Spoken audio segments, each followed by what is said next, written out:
આ તરફ વાત દ્વારકાની કરીએ, જ્યાં ભાણવડમાં ધોધમાર વરસાદ ખાબક્યો। ગાજવીજ સાથે ભાણવડ તાલુકામાં વરસાદ વરસ્યો અને વરસાદની સાથોસાથ વીજળીના ડરામણા દ્રશ્યો પણ મોબાઈલ કેમેરામાં કેદ થયા છે।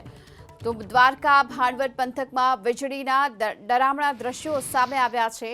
ભાણવડમાં ધોધમાર વરસાદ ખાબક્યો હતો અને આ વરસાદની સાથોસાથ વીજળીના કડાકા ભડાકા પણ જોવા મળ્યા હતા। એવામાં જે દ્રશ્યો વિડીયો સામે આવી રહ્યા છે, તેમાં પણ ગાજવીજ સાથે આ વરસાદ ખાબકતો હોય તે પ્રકારના અને વીજળીના કડાકા ભડાકા પણ જોવા મળી રહ્યા છે।